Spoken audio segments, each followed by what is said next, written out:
প্রভুর আদেশ পালন করতেই হবে। চলে গেলেন জমালয়ে।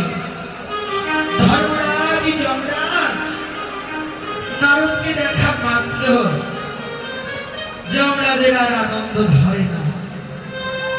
প্রশ্ন করলেন, ওকে বৈষ্ণব কুলতিলক মহর্ষি, আমার এই জমপুরীতে তো পাপী তাপী ছাড়া কখনো কোনো ভক্ত আসে না, তাহলে কোনো পাপী তাপী ছাড়া আমার এই জগতে কেউ আসে যাব? আজকে তোমার মতো ভক্ত আমার এই জমপুরীতে। নারদ বললেন, ধর্মরাজ, প্রভু আদেশ করে পাঠিয়েছেন তোমার জমপুরী আমাকে পরিদর্শন করতে হবে। ধর্মরাজ বললেন, তুমি ভক্ত, শুধু ভক্তই নও বটে, তুমি হচ্ছে বৈষ্ণব কুলতিলক। তুমি কেমন করে পাপীদের বদন দর্শন করবে? এরা মনুষ্য লোকে গিয়ে, জীবী লোকে গিয়ে ভগবানের লাভের জন্য তার সেবা না করে যারা বিভিন্ন কুকার্যে, বিভিন্ন অসৎ কর্মে যারা লিপ্ত থেকেছে, তারাই এদের কর্মের ফল ভোগ করছে। নারদ, এদের বদন তোমাকে দেখতে হবে। নারদ বললেন, হে ধর্মরাজ, আমাকে যে জমপুরী দর্শন করতেই হবে, প্রভু নিজে আদেশ করে পাঠিয়েছেন আমাকে। তখন ধর্মরাজ বললেন, ঠিক আছে নারদ, তুমি জমপুরী অবশ্যই দর্শন করবে। চলো, আমি নিজেই তোমাকে জমপুরী পরিভ্রমণ করাবো। নারদের হাতটি ধরে সমস্ত নরক দর্শন করাচ্ছে গো মা।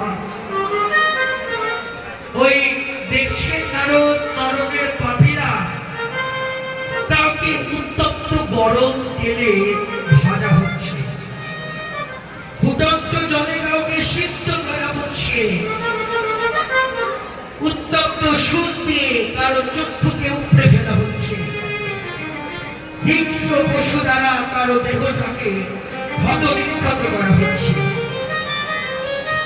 আর এমন মহারৌরবের মৃত্যু যন্ত্রণা সইতে না পেরে নরকের পাপীরা ত্রাহিমাগে ত্রাহিমাগে রব করছে। নারদ দেখে ভয় পেলেন, হা প্রভু, তোমার মতো দয়াল হরি যে বিশ্বের কর্তা,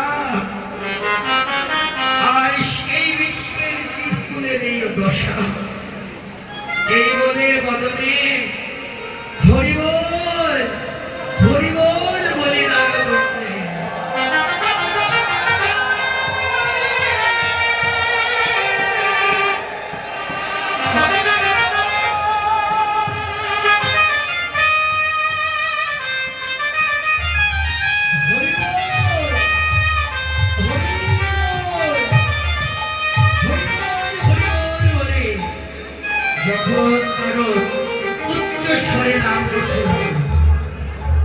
ওই নাম পৌঁছে গেল নরকের অগণিত পাপীর কর্ণে।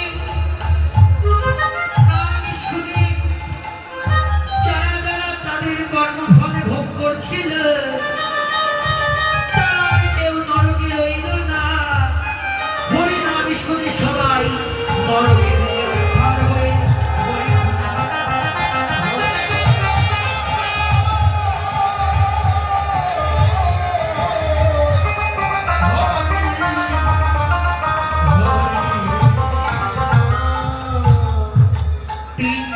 নরকের উদ্ধার করে দিলেন পাপীদের।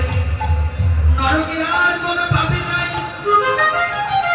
একটা নরক ভাগ আছে, নাম তার গৌরব নরক।